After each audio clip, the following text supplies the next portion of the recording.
You're listening to Beat Autoimmune and Thrive, the podcast all about reversing and preventing autoimmune conditions so you can live your most vibrant life as soon as possible. We talk about autoimmune root causes, actionable solutions, and inspirational healing stories. I'm Palmer Kippola, and I used to have MS. Today, I'm an author, a speaker, a functional medicine certified health coach, a pickleball player, and nature lover who's helped thousands of people reclaim their health and their best lives. Let's dive into this episode. Hi, everyone. I am thrilled to be joined by Dr. Joan Rosenberg. Dr. Joan Rosenberg is a cutting-edge psychologist. She's a best-selling author, consultant, master clinician, and media host. She is a professor of graduate psychology at Pepperdine University in Los Angeles and a two-time TEDx speaker and member of the Association for Transformational Leaders. Dr. Rosenberg has been featured in the documentary I Am, The Miracle Mindset, Pursuing Happiness, and The Hidden Epidemic. She's been seen on CNN, the OWN Network, and PBS. And her latest book, 90 Seconds to a Life You Love, How to Master Your Difficult Feelings to Cultivate Lasting Confidence, Resilience, and Authenticity. It is such a delight and honor to have you back with us, Dr. Rosenberg. Welcome. Thank you. Likewise, it's a treat to be with you. So I'm honored. It is so great. And I'm also just humbled and honored that to be able to call you a friend. So I will call you Joan, if you don't mind, for the duration. All good with me. Sure. For the duration of the interview. So we are focusing on resilience today, and not a moment too soon. I think there are so many forces in our lives that conspire to, from the outside to get us down. And as you know, the community of people I serve are people, mostly women, maybe 80% women, 20% men, who are actively seeking to heal from an autoimmune condition. And I contend from my research, my experience, that healing is all about becoming who we truly are, because the characteristics of people that have autoimmune issues are often, they're permeable. They have leaky boundaries. There is a tendency towards perfectionism, people pleasing, and those are likely as a result of these adverse childhood experiences that many of us face.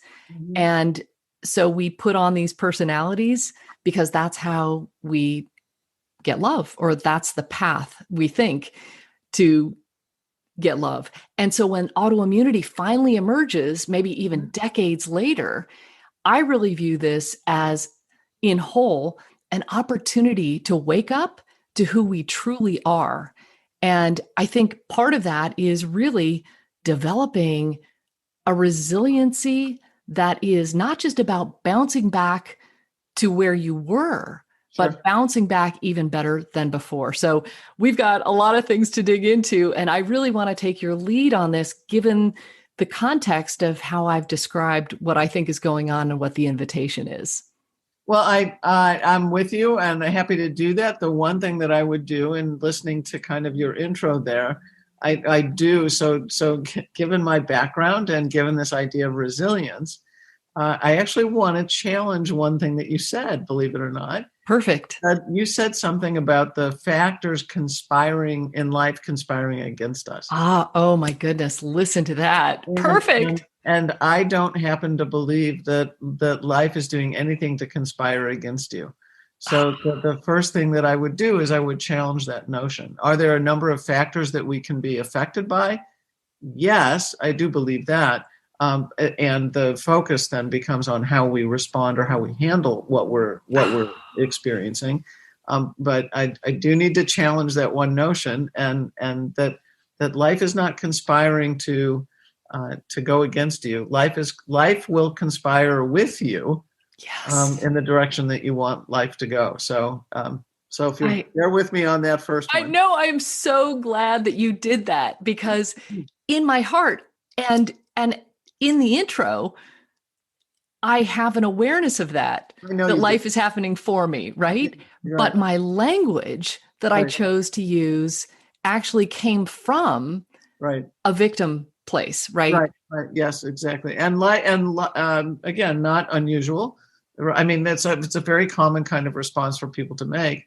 Again, it's really important for me. Language has vibration to it, and so the words that we choose to use are super important. So if we start there as an aspect of resilience or of doing better in life, the first thing that I would say is to notice your language and to change that up as as one pathway to actually literally beginning to change your life, even if you don't believe it.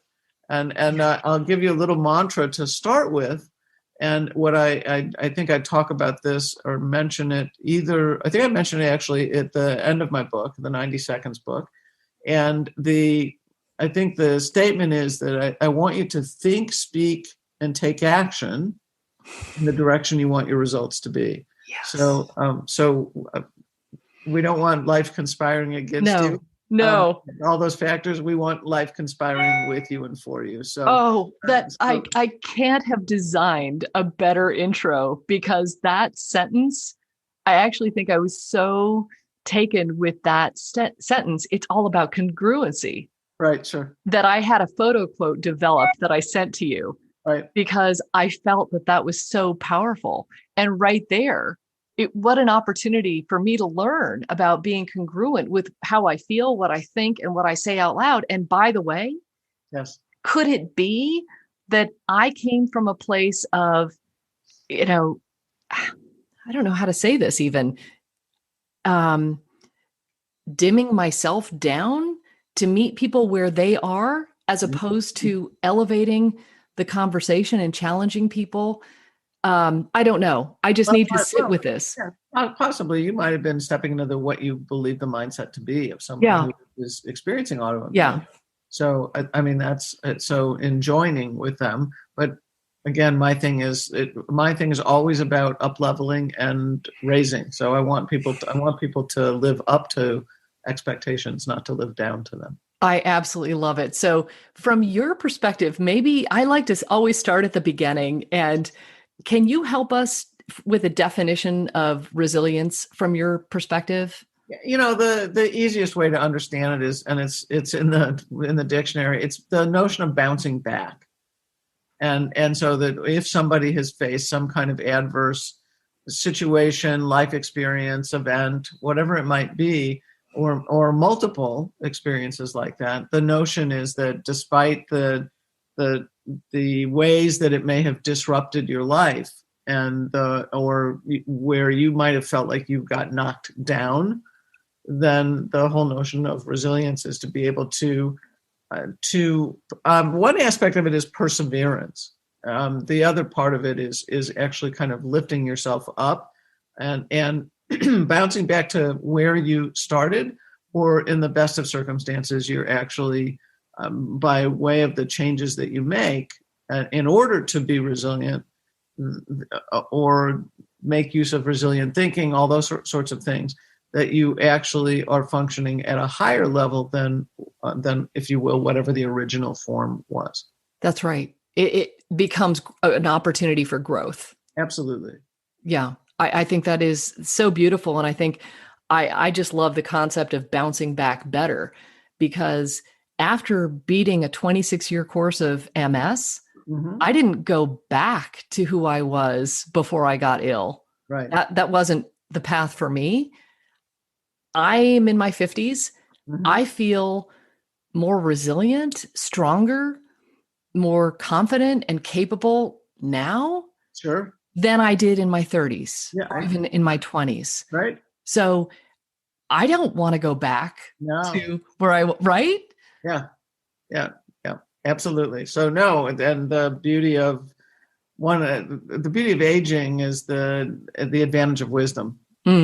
Of being able to turn experience into something that you make sense of that experience, and through making sense and gleaning the important learnings, we hopefully are wiser as we age. Right. I think that is very well said. And I would also suggest that having an autoimmune condition, this is an invitation to kind of speed up to those learnings and that wisdom, because those symptoms are just messages from your body that are inviting you to dig deeper. And it's mental, emotional, physical, spiritual, it's all of those things. So it's really an invitation to explore those. And that's why I'm so excited to talk with you about this, because I just love your book so much and what you're doing in the world. It is so meaty that, first of all, I just want to say, guys, if you don't have this book, 90 Seconds to a Life You Love, How to Master Your Difficult Feelings, etc., you got to get it. It's just that good. I mean, every chapter, as I told Joan this morning, could be a standalone book. But it's not because it's complicated. It's because it's so meaty and so useful. And there's checklists and so forth that you can print out and use. So that's my little plug, because I found it so incredibly useful. But let's go back to resilience. And the focus really is in chapter 9, right? Yes, on resilience. Yes. On resilience. And you start us off, and I love how you frame it as this emotional elasticity. It's about, being able to, that flexibility to come back, right? Can you talk to us about where we start? If we are looking to build resilience and people are saying to themselves, well, I really don't feel like a resilient person. What do I need to do? First of all, can resilience be a skill that we learn and develop? And what are some of the first things that we need to do? I absolutely believe resilience can be learned and developed. So that's not that for me. I think of it as a skill set, but it's combined with a number of different things. So for me, again, and I speak about this extensively in the book, the first place to start is to be able to handle unpleasant feelings. It's something I talk about as when one is able to experience and move through or handle or deal with 8 unpleasant feelings, and the 90 Seconds book is kind of formed around that idea, then when you realize that you can handle those unpleasant feelings, you actually feel more capable in life. So for me, the starting point and the foundational aspect of resilience is for one to be able to handle unpleasant feelings.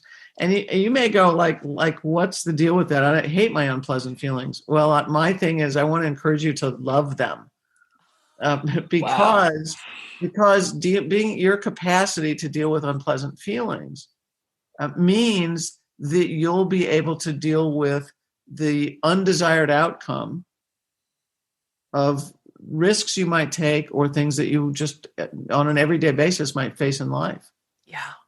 So you can stop and think about how many times, again, we feel very routine kinds of feelings. You might feel sad or disappointed or angry or whatever it might be, frustrated or embarrassed, and those common everyday feelings. And throughout any given week or any given month, you're bound to feel a bunch of those. The more capable you are of handling those feelings, actually, the more capable you become in life.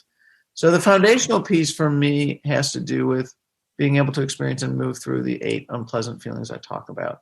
And the way that you describe that, just to interject, if I may, is that we can't hide them. We can't go under them. We can't go around them. And people do this all the time. But the path to freedom, the path to building this resilience is to actually allow it to happen, to feel the feeling in your body, because these emotions manifest as feelings in the body, right, and that we can handle it for 90 seconds. It's just these neurochemicals, these peptides that are creating these sensations, like the sweaty palms, the butterflies in the stomach. When I got up to give my first talk on beating MS at the Silicon Valley Health Institute, my mouth got so dry, Joan, I couldn't speak. I mean, it was like cotton in my mouth, and I got through it.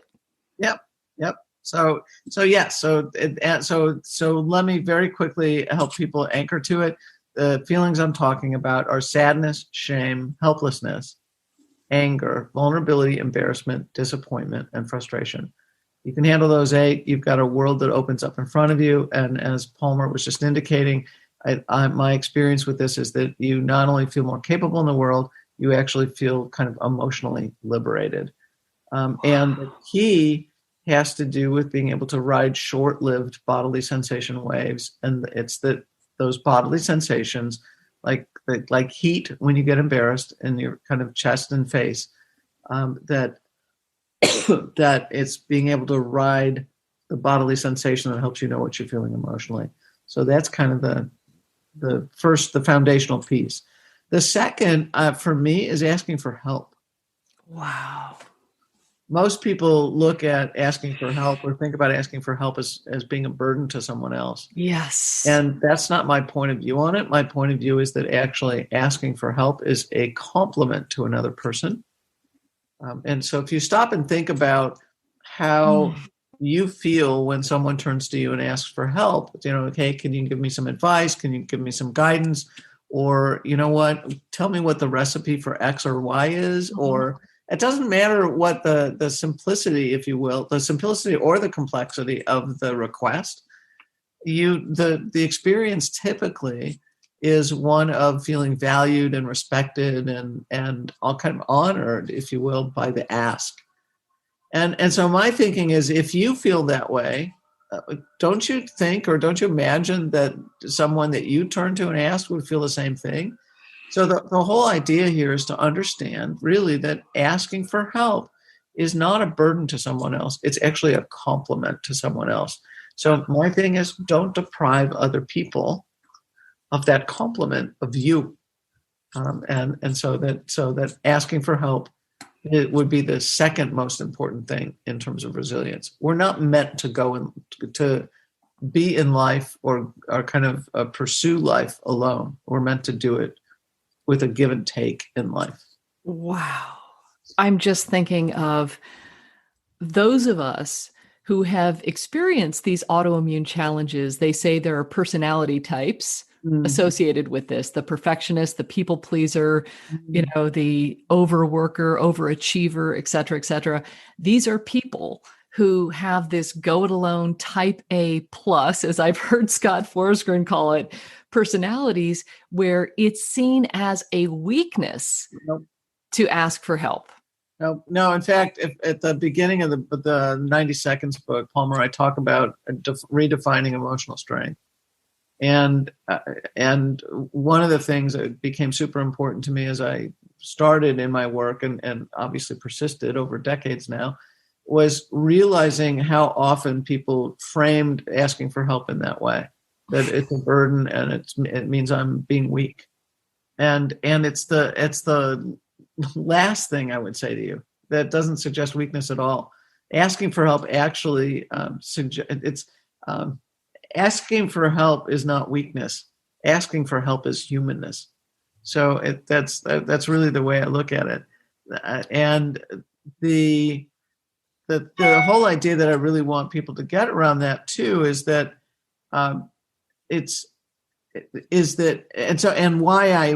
why I'm so intent on it is because I made this idea of asking for help part of my definition of emotional strength, because I was so intent on helping people understand how important it was to be able to do it. And so the first one of being able to handle your 8 unpleasant feelings is this idea of feeling capable in the world. The second is asking for help, which means, of course, relying on others. And that means being resourceful in the world. So, and those two form my definition of emotional strength. So it's feeling capable and being resourceful. And just to give people a context for this, the thing to understand, and I as much as I hate using this example, I love using the example. If you think of the military, again, not my favorite topic, but if you think of the military, and I served in the military, by the way, so I was in the Air Force, so I can at least speak with some knowledge about it. The first thing that the military does when it goes into a new place is to assess the situation. And they look around and they go, what are my needs and limitations? Or what are our needs and limitations? What are our strong points? But where are we going to be hurt in this endeavor? and what do we need, and what are our limits. And what's the next thing that they do? They call in resources. They ask for help. So I'm figuring if the symbol of alleged strength, if you will, Absolutely, is the military, and the military's first thing to do is to assess for needs and limitations and then ask for help, I figure, well, then if they can do it, then anybody can do it. oh my goodness, that is so beautiful. It's like a SWOT analysis, right? A little bit of the strengths, weaknesses, Exactly. opportunities, threats. Yeah, I love that. And so what this speaks to are a couple things that came up for me, and please expand on these. But when you feel confident, excuse me, I gave it away. When you feel capable, Yes. because you've observed Yes. these, your ability to handle these feelings. Right. When you feel resourceful, you start to build confidence. Absolutely. And the other thing that comes up for me, there's confidence here and there's speaking up, both of which, and this is a general statement, but from my research, my experience, I actually took a class at Stanford by a woman who wrote the book Women Don't Ask in Negotiations. It was a negotiation class. I find that both of those, confidence and willingness to speak up, we have an opportunity in particular for women to level up both.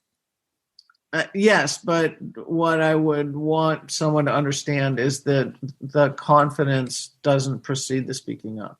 No. And that's why you're gonna take us into this, because it's beautiful. People have a misperception that as you get confident, you speak up, and it's actually you develop confidence when you start speaking your truth. That's my understanding from your book. So please take us into this, because I think there is a misunderstanding about how confidence develops. Well, yeah. So in terms of that, so the foundational element of confidence, it's again being able to handle those 8 unpleasant feelings. The next most important would be your ability to speak up. And yes, most people really view this idea of speaking up as, well, when I'm confident, I'll speak. And the two things I put together here is that people think that they know themselves well and then they speak, and people think that you're confident and then you speak. And the truth is, it actually works in the opposite direction. So in terms of understanding how one develops confidence, again, 8 unpleasant feelings. Second, it's speaking up. So the truth of the matter is that the way we develop confidence comes through, it's as we speak and through speaking. So the more we speak, not only do we come to know ourselves better, but we also then develop confidence. Why? Because sometimes those conversations don't turn out, and we get better at communicating. So, which is a skill, by the way. That's not, and it's a skill that was developed over time. So, I would say, don't think that you're a great communicator just because you can speak and use words doesn't mean you're a great communicator. So, it actually takes time to develop that as a skill. The second part of it is that it literally changes you as you speak. And if things don't turn out well and you have to handle the unpleasant feelings on the other side of speaking, you get better at both. You get better at speaking and you get better at handling the 8 unpleasant feelings. So you end up developing confidence in both domains by virtue of actually having to deal with the experience that engenders it. So.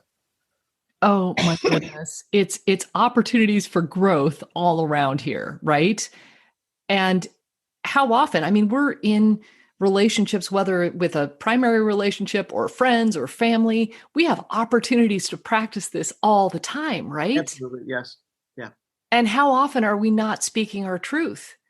Because we not only don't want to experience our own unpleasant feelings, but what if we don't want to make somebody angry? Right? We don't want to deal with theirs. Yeah, right. So really the essence of it, and again, so if I break that down to the simplest that I can, it's understanding that if you have difficulty speaking up, or let me frame it this way, difficulty speaking up is not a speaking problem. So let me let that land for a moment. Mm-hmm. Difficulty speaking up is not a speaking problem. Difficulty speaking up is a difficulty with unpleasant feelings problem. Because in order to have an simultaneous exchange, if you will, a conversation back and forth, you have to simultaneously be willing to experience the discomfort of your own emotional discomfort, think those same 8 unpleasant feelings, and concurrently potentially experience the discomfort of someone else's emotional discomfort, think the same 8 unpleasant feelings. If you don't handle them, you won't go into the conversation. And if you do handle them, then you're going to be a better person for it and a healthier person for it. And that is helping to fuel the sense of resourcefulness, the I can do it. Absolutely. And as you start to get more positive feedback to yourself, Right. I really like doing this, and I want to run this by you, but I used to have tons of negative self-talk. I would just watch myself. I grew up in a really judgmental family, and my dad was a fighter pilot in the Air Force. Uh-huh. His way was invariably the right way, and we butted heads quite a bit. So I was on the defensive a lot, and I had a lot of issues like anger to work through, and to take responsibility and to forgive, and all of those things that we do. And I finally realized, and this must have been a long time coming, that the negative self-talk was adding another wound to a situation that, if I screwed up in some way, it wasn't helping resolve anything.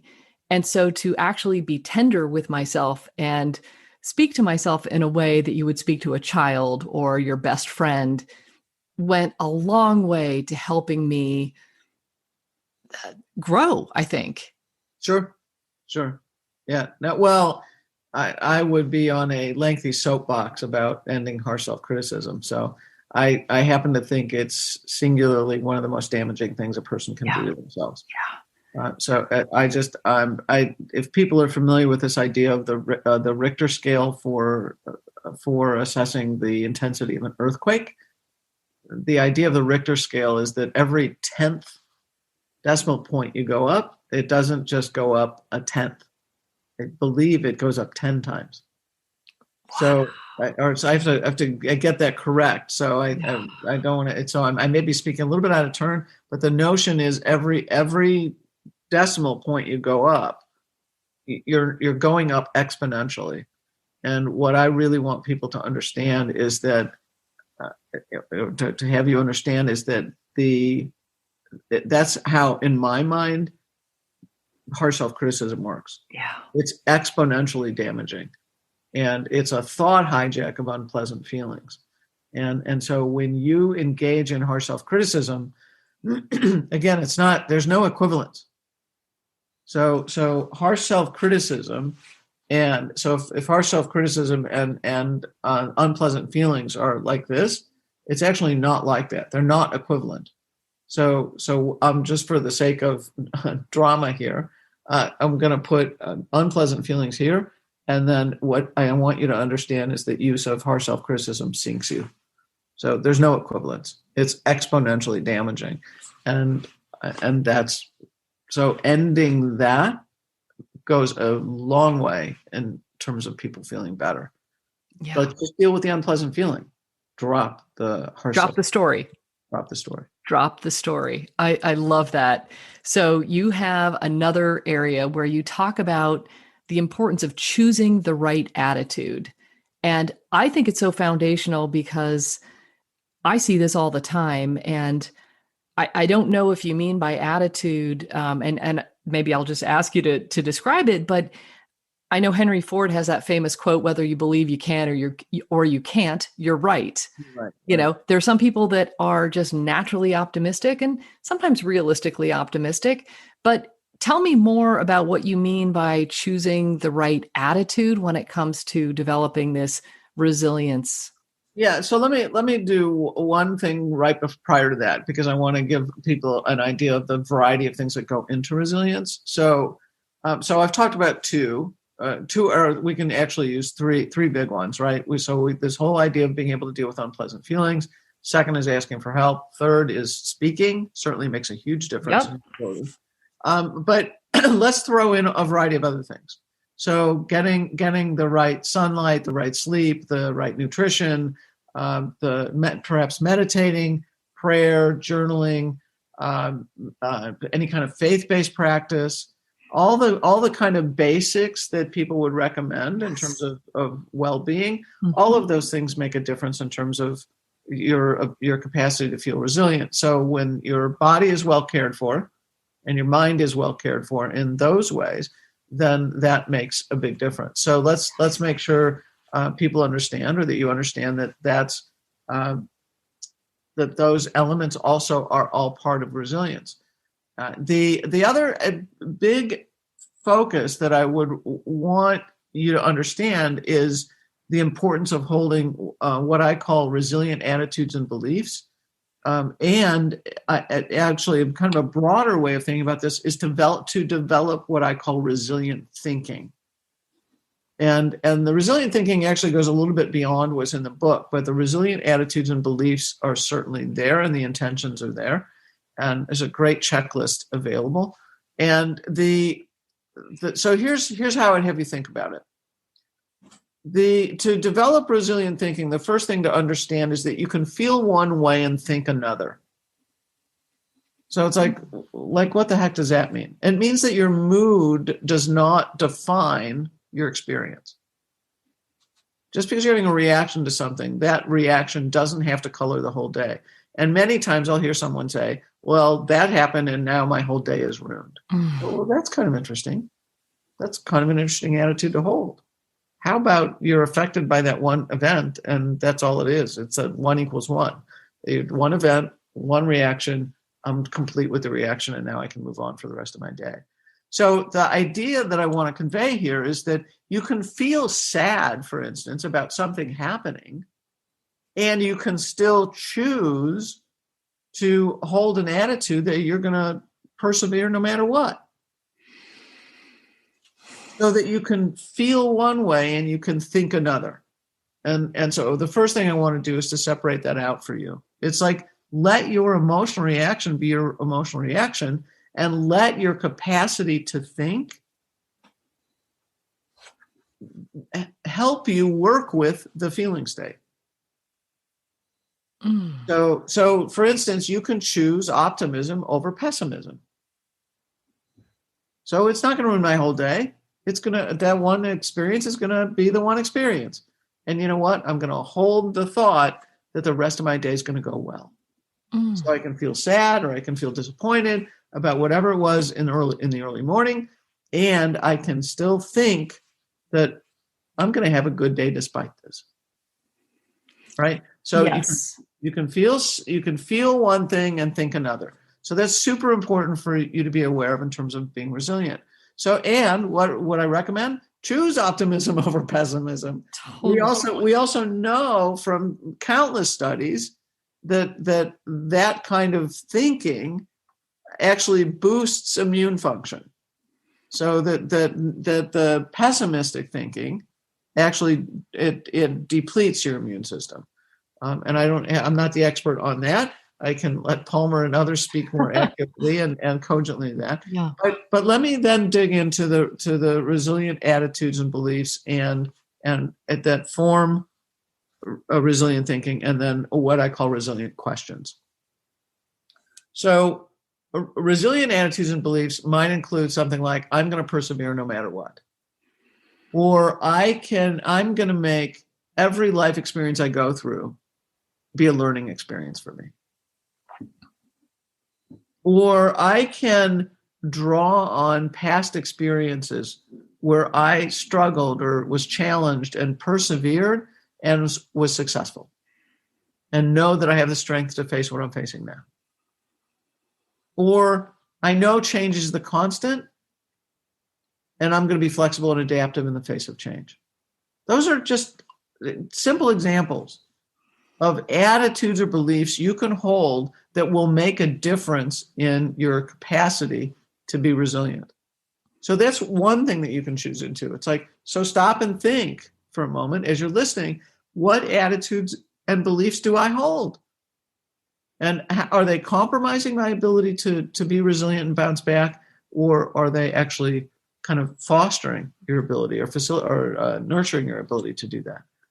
And then the other part of it here is what I call resilient questions. The beauty is we can prime our brains. Our brain will follow whatever we think about, and it will follow whatever we ask it. So my thing is ask resilient questions. So one of the questions you can think about is how can I use what I'm going through to bring out the best in me? I love that.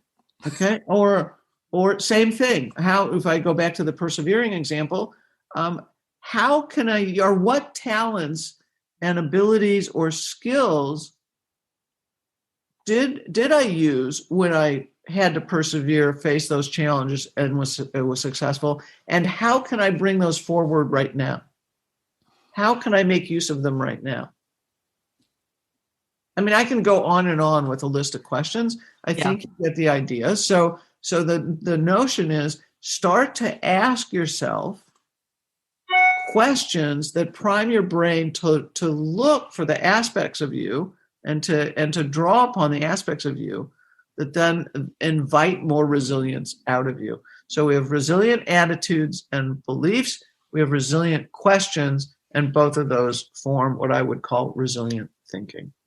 Oh, so beautiful. And as you were going through this with the resilient beliefs, I'm almost thinking that why not use some of these as mantras or setting intentions? Oh, absolutely. Right? Yeah. And maybe to print them out and put them where you can see them and just decide, because it's so powerful to choose, right? So, yes. Well, that's the essence of it. You're the one that's in charge of what you're choosing here. You're in charge. Pessimism, or you can choose optimism. You can choose a resilient attitude, or you can choose something that's going to take you down. Every time you speak about this, every sentence, I feel like there should be a long pause for things to just sink in. And that's why your book is so beautiful, because it's such an invitation to get curious and to explore this within ourselves. And when you talk about those resilient questions, it's making me want to write it down, to journal maybe. Is that something that you advise of your clients or your students? Oh, all the time. Yes. All the time. Yeah, yes.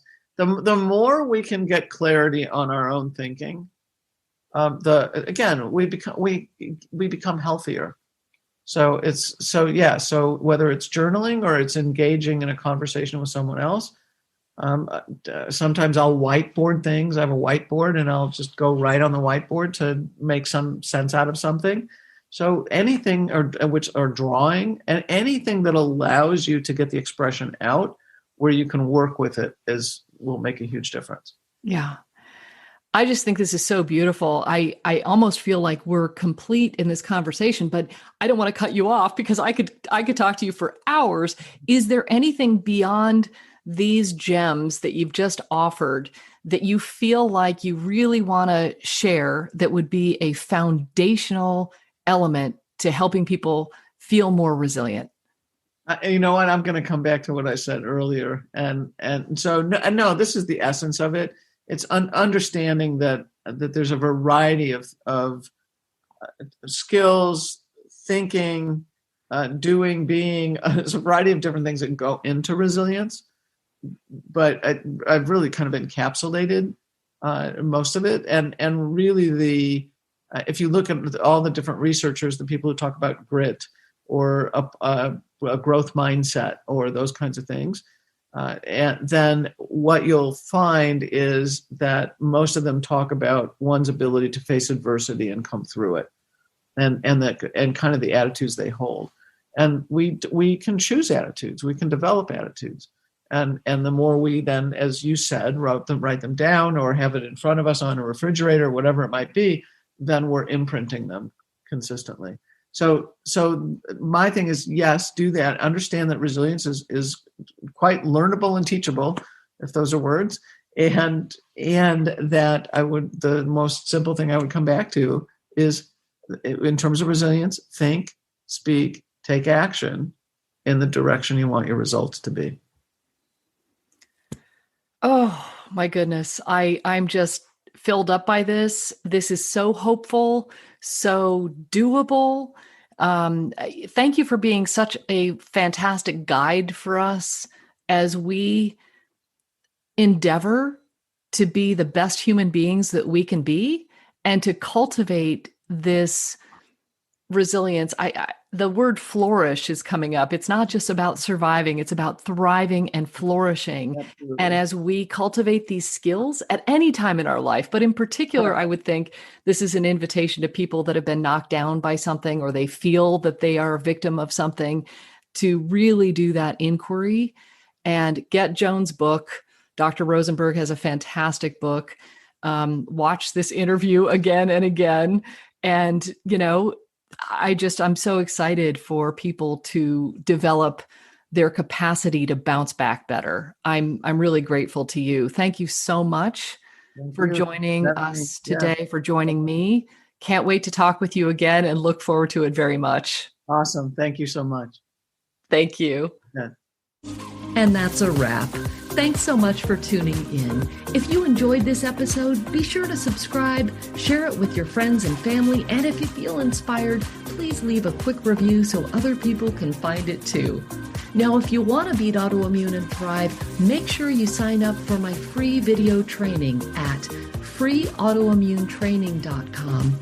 That's freeautoimmunetraining.com, and watch the first video right away. Take good care. Bye for now.